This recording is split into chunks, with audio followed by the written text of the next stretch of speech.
हिंदी। मैंने बोला था 2 पीरियड हम सीखेंगे, रिवीजन करेंगे और 1 पीरियड हम स्टोरी देखेंगे। तो आज हमारा स्टोरी देखने का टाइम है, राइट? तो स्टोरी देखेंगे, चलो।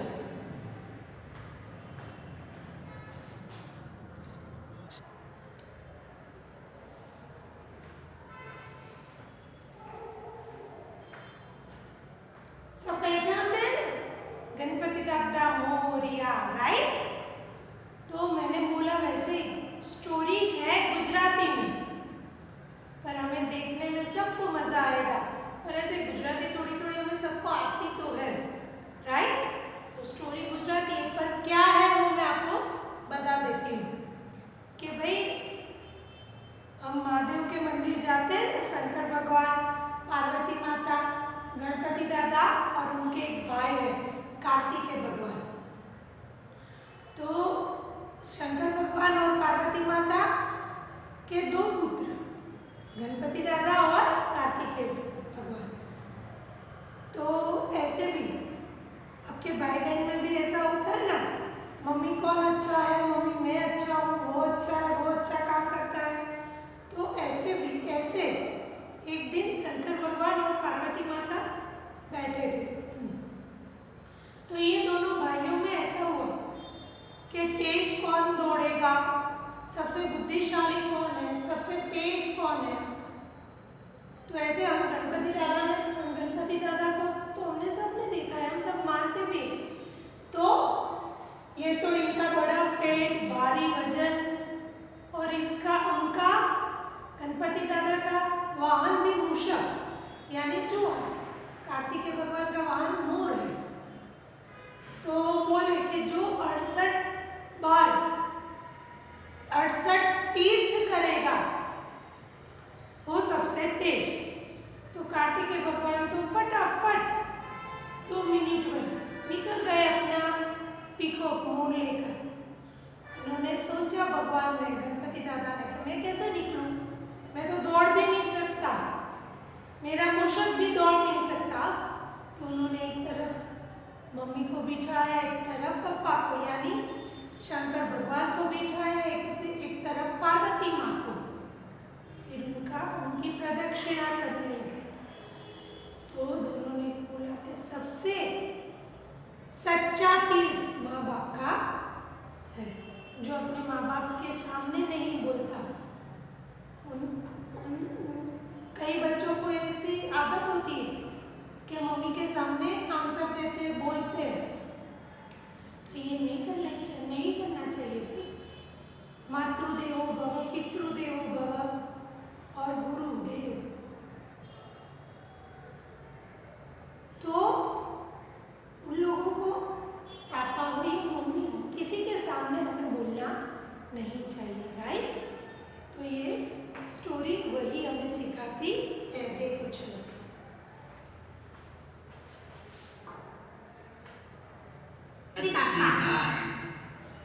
ગણપતિનું બીજું નામ શું છે? ગણેશજી. હા. ગણપતિના માતા પિતાના નામ તમને ખબર છે? જો આ છે એમના માતા અને પિતા. બોલો તો આમનું નામ શું? આ તો શંકર અને પાર્વતીજી છે. શંકર અને પાર્વતી. જાણો છો, ગણેશજીને એક ભાઈ પણ હતા. હા, એનું નામ શું? કાર્તિકેય. શાબાશ, એકદમ સાચી વાત.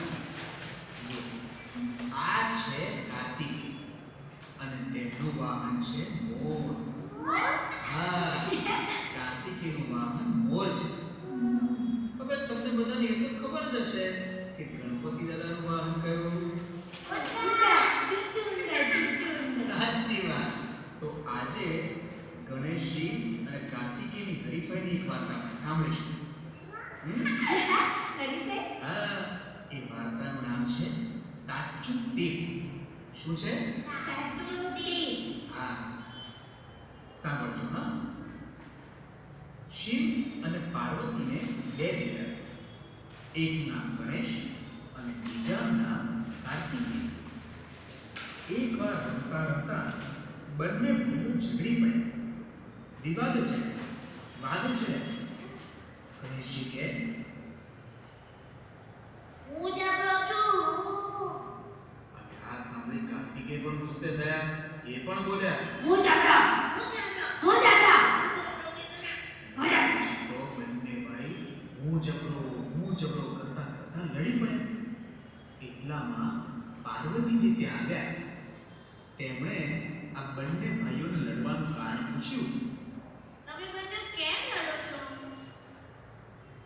પછી ગણેશજીએ કારણ બતાવ્યું. એ સાંભળી પાર્વતી માતા કહે, તમે દેવ આખી દુનિયા ફરી આવો, 68 તીર્થ કરી આવો. દેવમાં જે પહેલો આવે તે જબરો કહેવાશે. સાંભળ્યું? આ સાંભળી થોડી જ વારમાં કાર્તિકે તીર્થયાત્રે નીકળી ગયા. પરંતુ ગણેશજી એ તો બચારા મૂંઝવણમાં પડી ગયા. કારણ એમને તો મોટી મોટી આંખ ને હાથી જેવું મોં, બચારાને ચાલતાય ના ભાવે. તો દોડી તો ક્યાંથી શકવાના? પણ બંને ભાઈઓમાં એક ફરક હતો. ગણેશજી એકદમ ચતુર.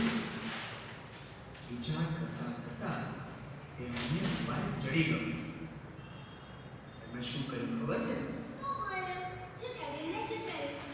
પાર્વતી બેઠા હતા ત્યાં ગયા અને કહેવા લાગ્યા, માં, તમે આ સિંહાસન પર બેસો. આમ કહી ગણેશજી બાજટ લઈ આવ્યા. બાજટ એટલે સરસ મજાનો ઊંચો ચોરસ પાટલો. ને પછી પિતાજી પાસે ગયા અને બોલ્યા, પિતાજી, તમે ચાલો ને પેલા બાજટ પર બેસો. અને પછી શિવજી બેઠા. શંકરજી કહે, ગણેશ, આજે આ શો ફિલ્માડ્યો છે. પરંતુ ગણેશ કંઈ ના બોલે. એટલે પાર્વતીજી કહે, ગણેશ, તું 68 તીર્થની યાત્રાએ ક્યારે નીકળે છે? આ કાર્તિકેય તો ક્યારનો ગયો છે. પણ ગણેશજી ચૂપચાપ બેસી રહ્યા. પછી એમણે મા બાપની પૂજા કરી.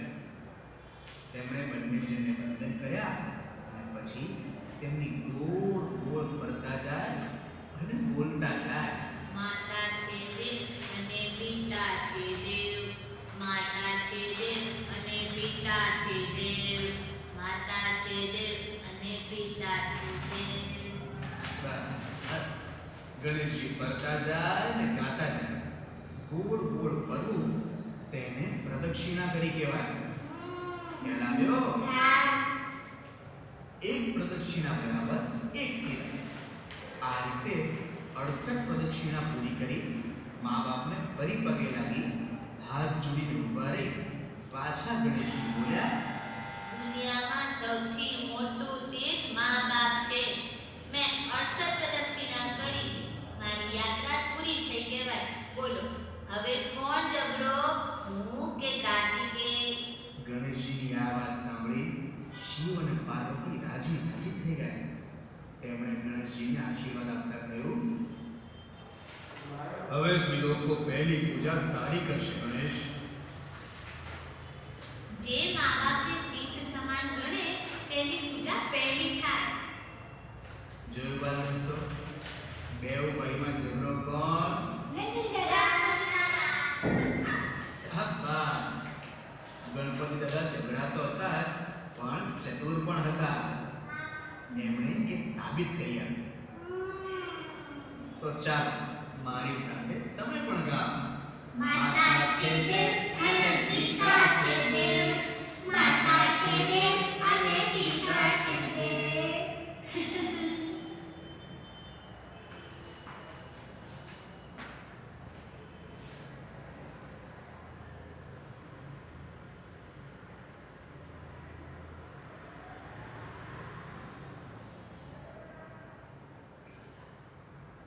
બાળ દોસ્તો, આ ચિત્ર જુઓ. હવે કહો તો તે કયા તહેવારની ઉજવણી દર્શાવે?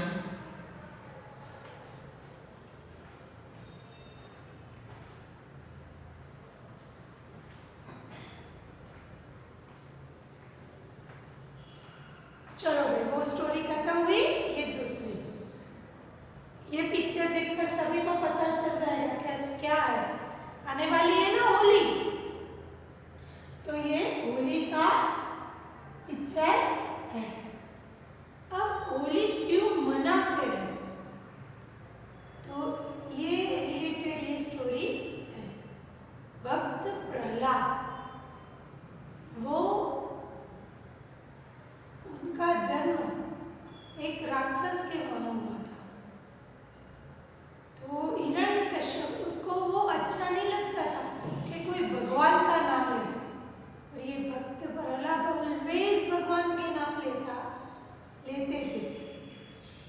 तो उनको भक्त प्रहलाद को मारने के लिए उन्होंने, वो हिरण्यकश्यप ने बहुत सारा खेल खेला, पर भक्त प्रहलाद को कुछ नहीं हुआ। ऑलवेज भगवान उनको बचा लेते थे। हिरण्यकश्यप की एक बहन थी होलिका। तो हिरण्यकश्यप ने होलिका को बोला, होलिका को भगवान ने एक वरदान दिया था कि कुछ भी हो, तेरे चारों तरफ अग्नि होगी तो तुझे कुछ नहीं करेगा, तू अच्छी रहेगी उसमें। हम जैसे थोड़ा भी हमको गरम लगता है तो हम जल जाते हैं ना, तो होलिका को वरदान था कि वो जलेगी नहीं। तो एक बार हिरण्यकश्यप ने होलिका की गोद में भक्त प्रहलाद को बिठाया और चारों तरफ लकड़ियाँ और वो सब रख के आग लगाई, पर भक्त प्रहलाद को कुछ नहीं हुआ। होलिका को वरदान था, फिर भी वो जल गई और मर गई। फिर एक बार भगवान विष्णु का एक रूप है, नरसिंह रूप, वो आए, उन्होंने हिरण्यकश्यप को मारा। वे हिरण्यकश्यप ऐसा राक्षस था, पर इतना शक्तिशाली था, फिर भी उसे डर नहीं लगता था। क्यों पता है आपको? उसने भगवान से वरदान मांगा था कि मुझे कोई ना मार सके, मैं सुबह ना मरूं, रात को ना मरूं, मुझे कोई मनुष्य ना मारे, मैं कोई अस्त्र शस्त्र से ना मरूं। पर जो बुरा काम करता है उनको भगवान बुरा ही, उनके साथ भगवान बुरा ही करता है। फिर भगवान ने नरसिंह रूप लिया। फिर हिरण्यकश्यप को कहाँ मारा पता है? शाम को मारा। और किससे मारा? अपने नाखून से ऐसे चीर कर फाड़ कर मारा। और नहीं धरती पर मारा, नहीं आकाश पर, कहाँ मारा? उनके यहाँ बिठा कर मारा। तो ये स्टोरी आप देखना, बड़ा मज़ा आएगा। ये गुजराती में, पर मैंने सारी स्टोरी हिंदी में कह दी है, राइट? देखना।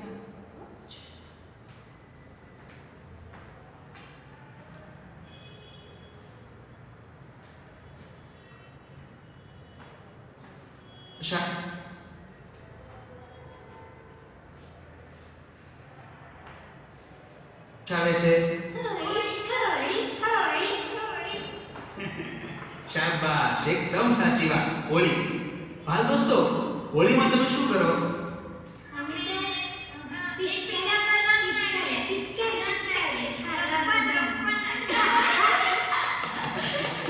મજા આવે ને? સાચી વાત. આપણા દેશમાં આ હોળીનો તહેવાર કોકની યાદમાં ઉજવાય છે. કોની યાદમાં એ તમે જાણો છો? બોલો જોઈએ, કોની? શાબાશ. આ છે ભક્ત પ્રહલાદ. તો આવો આજે આપણે આ ભક્ત પ્રહલાદની વાતો સાંભળીએ અને માણીએ. બરાબર ને? હજારો વર્ષ જૂની આ વાત છે. દાનવોનો એક રાજા હતો. દાનવો એટલે ખબર છે? દાનવો એટલે રાક્ષસ. હા, એનું નામ હતું હિરણ્યકશ્યપ. તેને ભગવાનનું વરદાન હતું કે તે કદી કોઈનાથી ન મળે અને તેથી જ તે ખૂબ જ અભિમાની થઈ ગયો હતો. તેને પ્રહલાદ નામે એક પુત્ર હતો. આ રાજાના રાજ્યમાં કોઈ ભગવાનનું નામ કે એનું સ્મરણ ન કરી શકે. જો કોઈ પણ ભગવાનનું ભજન કરે તો રાજા તેને દંડ કરે. એકવાર એક કુંભારના નિભાડામાં બિલાડી અને તેના બચ્ચા ફસાઈ ગયા. બચારા ખૂબ રડ્યા કરતા. એ બહાર નહોતા નીકળી શકતા. પેલો કુંભાર અને કુંભારણ રામ નામની ધૂન કરી તેમને બચાવવાનો પ્રયત્ન કરતા હતા. રામ નામનો પ્રયત્ન કરી પ્રાર્થના કરવા લાગ્યા. શ્રી રામ જય રામ જય જય રામ. શ્રી રામ જય રામ જય જય રામ. એટલામાં પ્રહલાદ ત્યાં ચાલતા ચાલતા આવ્યા. આ રામ ધૂન સાંભળી તેમને ન ગમ્યું. તેમણે આ રામ ધૂન અટકાવવા માટે કહ્યું. કુંભારે બંને હાથ જોડી સાચી હકીકત કહી. કુંભારે કહ્યું, માફ કરજો હા, પણ છે ને આ નિંભાડામાં બિલાડી અને એના બચ્ચા ફસાઈ ગયા છે. એને બહાર કાઢવા માટે અમે ભગવાનનું સ્મરણ કરી રહ્યા છે. એટલે પ્રહલાદ કહે, જો એ બચ્ચા ને બિલાડી અંદરથી જીવતા નીકળે તો તને સજા નહીં થાય. સાંભળ્યું તમે શું કીધું? પ્રહલાદે કહ્યું કે જો બચ્ચા અને બિલાડી પેલા નિંભાડામાંથી જીવતા નીકળશે તો કુંભારને સજા નહીં થાય. અને શું થયું ખબર છે?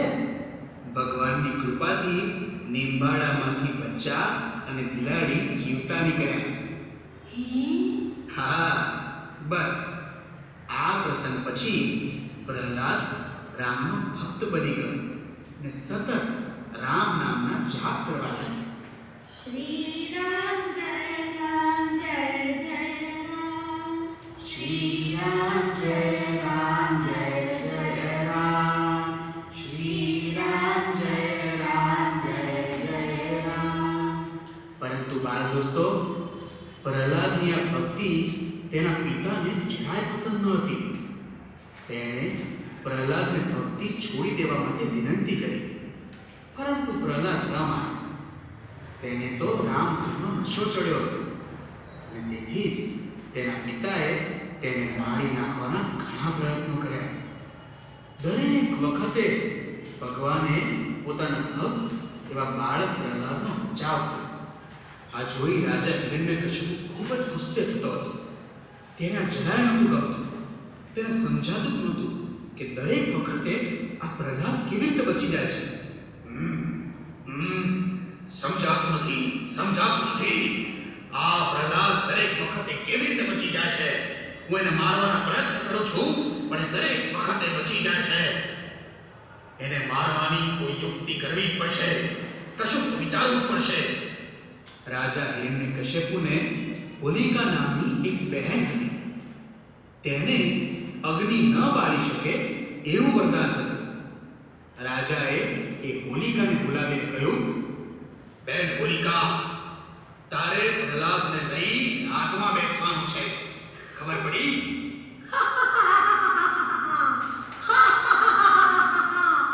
જેવો મોટા ભાઈનો હુકમ.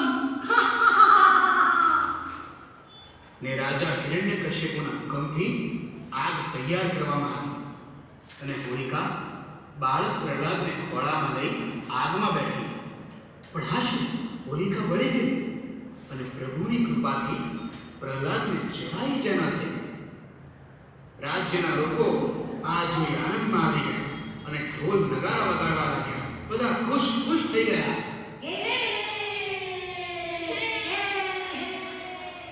તો જોયું ને બાળ દોસ્તો, આ હોલિકાના દહનના કારણે હોલિકાના નામ પરથી આ તહેવારને હોળી નામ આપવામાં આવ્યું અને ત્યારથી જ આપણા દેશમાં ભક્ત પ્રહલાદની યાદમાં આ હોળીનો તહેવાર ઉજવાય છે.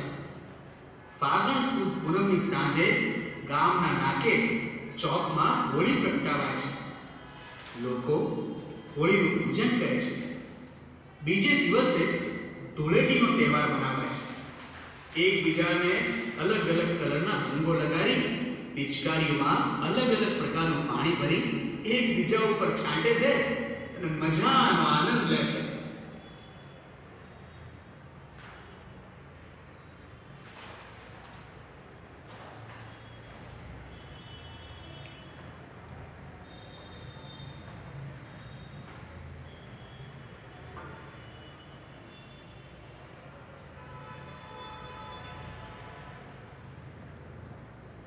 બાળ દોસ્તો, આજે હું તમને એક કાચબા ભાઈની વાત કહીશ.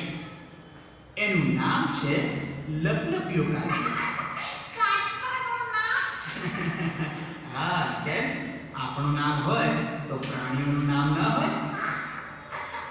તો એ કાચબા ભાઈનું નામ હતું લપલપિયો કાચબો. સાંભળો, એક હતું તળાવ. તળાવમાં માછલીઓ, દેડકા અને કેટલાક કાચબા રહે. એમાંનો એક કાચબો બહુ જ પાતળિયો હતો. ખૂબ બોલ બોલ બોલ કર્યા કરે અને એટલા માટે બધાએ લોકોએ ભેગા થઈને એક કાચબાનું નામ લપલપિયો કાચબો એવું રાખ્યું. આ તળાવમાં એકવાર દૂર દૂર સરોવરથી બે હંસો આવ્યા અને તળાવ પાસે આવીને રહેવા લાગ્યા. એ કાચબા ભાઈને તેમની સાથે દોસ્તી થઈ ગઈ.